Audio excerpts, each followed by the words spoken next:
College की सच्ची प्यार की कहानी। एक मधु नाम की लड़की थी, उसकी उम्र 19 साल थी और उसके बीए ग्रेजुएशन पहली सेमेस्टर में एडमिशन लिया था।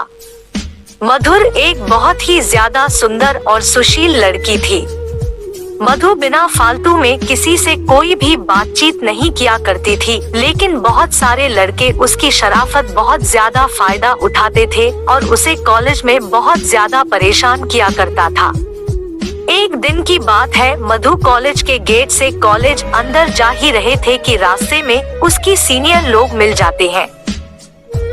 जिसके सीनियर लोग मिलते हैं, नोटों को तुरंत ही अपने पास बुला लेती है, क्योंकि मूवी देखने में काफी ज्यादा चंचल और सुशील लगती थी देखने में। जैसे ही मधु अपने सीनियर के पास जाती है तो उसे मधु अपने सीनियर से कहती है कि क्या बात है बताइए। उसका सीनियर कहता है, क्या क्या तुम्हें ABCD लिखने आती है? तभी मधु कहती है कि अगर मुझे ABCD लिखने नहीं आती तो मैं कॉलेज में कैसे पहुंच पाती। इतना सुनते ही सीनियर लड़के और लड़कियों को बहुत ज्यादा गुस्सा आ जाती है। वह बुरा भला मधु को कहने लगते हैं। तभी मधु के क्लास का और उसी की समस्या का है एक लड़का मधु पर नजर पड़ती है, जिसे वह लड़का देखता है कि जिसका नाम रमेश था। रमेश ने देखा कि उसकी क्लासमेट मधु को सीनियर लोग मिलकर उसे छेड़छाड़ तथा उसकी रैगिंग कर रहे हैं।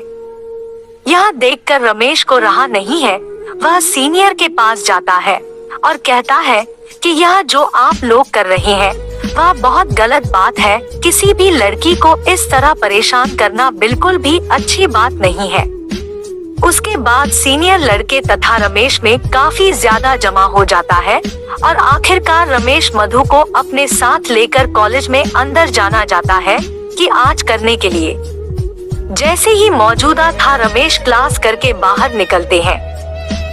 रमेश से मधु कहती है कि कॉलेज में जो लड़की मुझे परेशान कर रहे थे, मुझे उससे बचाने के लिए आपका शुक्रिया। तभी रमेश कहता है कि ऐसी कोई बात नहीं है, तुम्हें मुझे शुक्रिया करने की कोई जरूरत नहीं है, क्योंकि तुम मेरी क्लासमेट हो और तुम्हारी सुरक्षा और रक्षा करना मेरा फर्ज होता है। इन सभी बातों को सुनकर मधु को रमेश पर काफी ज्यादा प्यार है, दया आने लगती है। अब कॉलेज मधु और रमेश दोनों साथ साथ जाते थे, साथ ही कमी से आते वक्त भी दोनों एक साथ आते थे। रमेश को पता था कि कॉलेज में बहुत सारे लड़के होते हैं, एंजॉय जूनियर लोकेशन लड़कियों की रैगिंग करते हैं। अब तो रमेश मधु को कहता है कि तुम अगर पहले आ जाओगी कॉलेज तो तुम कॉलेज अंदर मत जाना, मेरा इंतजार करना बाहर ही है। जब मैं कॉलेज जाऊंगा तो मेरे साथ अंदर चलना, फिर उसके बाद किसी को भी कॉलेज के अंदर तुम्हें कुछ भी कहने की हिम्मत नहीं होगी। दोनों ऐसा ही करते थे कि जो भी कॉलेज पहले आता था उन्हें इंतजार करना पड़ता था दूसरे के लिए है। ऐसा करते करते काफी ज्यादा दिन बीत गया था। उन दोनों ने अब प्रथम सेमेस्टर से प्रमोटेड होकर अब कॉलेज की तीसरे सेमेस्टर में पहुंच चुके थे। दोनों के एक दूसरे से मिलते मिलते 1 साल से ज्यादा हो चुके थे और दोनों आप तो अपने अपने घर में भी मोबाइल से बात किया करती थी। दोनों की काफी ज्यादा मित्रता और बेहद ही ज्यादा गहरी मित्रता कॉलेज की है समय ही हो गई थी। अब हम दोनों मिलकर मुझको ले जाते थे क्लास करने के लिए और कॉलेज दोनों प्रतिदिन आने के कारण दोनों क्लास में अच्छी रेपुटेशन पर पहुंच गए थे। दोनों को एक साथ आते जाते देख क्लास की बहुत सारे लड़के लड़कियां दोनों के बारे में बहुत ज्यादा गलत शरत बातें किया करती थी, लेकिन इन बातों से मधु को किसी भी प्रकार का कोई फर्क नहीं पड़ता था, क्योंकि मधु कहते थे कि हम दोनों सिर्फ एक अच्छी दोस्त है, वह जिसको जो सोचना है सोचने दीजिए। हम लोग कॉलेज में साथ आते हैं, साथ जाते हैं और साथ रहते हैं, हमेशा ऐसे ही रहेंगे। दुनिया वाले कुछ भी सोचे, मुझे कोई फर्क नहीं पड़ता है। जैसे ही 3 साल पुरानी वाली थी, आप सभी लोग अंतिम सेमेस्टर की पढ़ाई कर रहे थे। बधाई देने के बाद, परीक्षा देने के बाद आप सभी लोगों की छुट्टी होने वाली है। लेकिन मधु को इस बात की चिंता होने लगे थे कि बिना रमेश की दोस्ती के कारण वह एक कदम चलना तो दूर की बात है, कॉलेज आना जाना भी नहीं चाहते थे। आशीष मिश्रा का आखिरी एग्जाम हो रहा था, तभी मधु रमेश से कहती है कि मुझे तुम्हारी बिना रहने की आदत नहीं है। हम कहाँ से, कॉलेज तो बंद हो ही जाएगा, अब तो कोई क्लास करने भी कॉलेज नहीं आएगा। मुझे आपकी आदत लग गई है, मैं तुम्हारे बिना नहीं रह सकती हूँ। उसके पास रमेश करता है कि मेरा भी हाल बिल्कुल ऐसा ही है, क्योंकि हम लोग पिछले 3 सालों से एक साथ रहते हैं, एक साथ आते हैं, एक साथ जाते हैं और क्लास में एक साथ पढ़ाई करते हैं। साथ ही साथ हम लोग कॉलेज के बाहर सता घर में भी एक दूसरे से फोन पर बात करते हैं। ऐसे में कॉलेज खत्म होने के बाद आप दोनों को एक दूसरे से मिलने की तरह ने आने जाने का ख्वाब तो टूट ही गया था। इस बात की चिंता से दोनों बहुत ज्यादा परेशान थे। वह सोच रहे थे कि हमें किस प्रकार से एक दूसरे के साथ फिर रहने और घूमने के लिए आएंगे। लिखित परीक्षा अंतिम चल रहे थे। परीक्षा देते देते शाम हो चुके थे। मधु और राकेश में शाम के समय जाते वक्त कोई ज्यादा खास बातचीत नहीं हो पाई थी, क्योंकि मधु कॉलेज लेने के लिए उसके पापा आ गए हुए थे और जैसे ही वह गोरे से पैसा लेकर निकले, अपने पापा के साथ मोटरसाइकिल पर बैठकर अपना घर चले गए थे। घर जाते ही मधु को काफी ज्यादा अफसोस आया कि वह अपने पुराने सबसे अच्छे मित्र से कुछ बात भी नहीं कर पाई है। फिर मधु अपने घर वालों को इधर उधर जाने का इंतजार करती है। जैसे ही घर वाली रह जाते हैं, मधुर अपने कमरे में जाती है और राकेश को फोन करती है।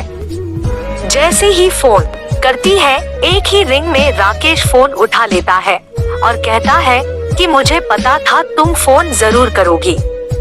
उसके बाद मैं तो कहती है कि मुझे माफ कर दीजिए, मैं कॉलेज में आपसे ज्यादा बात नहीं कर पाई थी, क्योंकि मेरे पापा आ गए थे मुझे लेने के लिए और बोल रहे थे जल्दी घर चलो, मुझे बहुत सारा काम है। उसके बाद में तो कहती है कि मुझे आपके बिना बिल्कुल भी मन नहीं लग रहा है। उसके बाद राकेश भी कहता है कि मुझे भी और मेरे दिल से हार भी कुछ ऐसा ही है। तभी मधु कहती है कि लगता है हम दोनों को प्यार हो गया है और अब हम लोग एक दूसरे के बिना नहीं रह सकते हैं। जैसे जैसे समय बीत रहा था, वसीम उसे दोनों की दूरियां, दोनों की मजबूरियां बन गई थी, क्योंकि दोनों बिना कॉलेज के अब एक दूसरे से मिल भी नहीं पा रहे थे। अब तो दोनों की व्हाट्सएप कॉलिंग तथा ऑडियो कॉलिंग पर ही ज्यादा बातचीत होती रही थी। एक समय ऐसा है, आपके दोनों 24 घंटा बात किया करते थे, क्योंकि उसके बिना 1 मिनट भी दोनों में से किसी का भी मन नहीं लगता था। उसके बाद एक दिन मरोगे दी है कि क्या हम लोग इसी तरह फोन पर ही बातें करते रहेंगे सभी दिन। अभी मधु कहती है कि मेरे घर वाले मेरे शादी के लिए लड़की देख रहे हैं। आगे मधु कहती है कि कुछ भी हो जाए, मैं किसी और से शादी बिल्कुल भी नहीं करूंगी, मुझे तो तुम भूल जाना पसंद हो, मैं जब भी शादी करूंगी तुमसे ही करूंगी।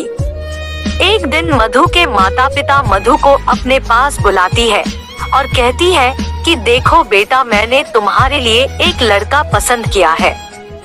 यह फाइल में उसकी फोटो है, तुम देखकर बताओ क्या तुम्हारे लिए सही रहेगा। यह सुनते ही मधु को काफी ज्यादा गुस्सा आ जाता है। वह कहती है कि मेरे लिए लड़का है या किसी प्रकार का हुआ ढूंढने का कोई जरूरत नहीं है, क्योंकि मैं जब भी साधु करूंगी अपनी पसंद के लड़के से शादी करूंगी और अपने पसंद के लड़के को मैं बहुत पहले ही पसंद कर चुकी है।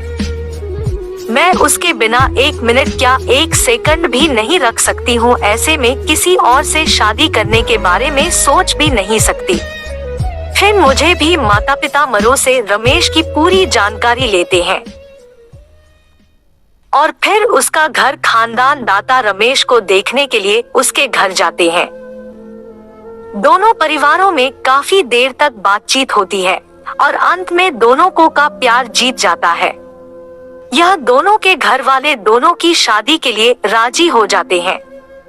हाँ, उसे दोनों मधुर और राकेश बिल्कुल खुशी खुशी अपना जीवन व्यतीत कर रहे थे। एक मधु नाम की लड़की थी। 14 मार्च 2019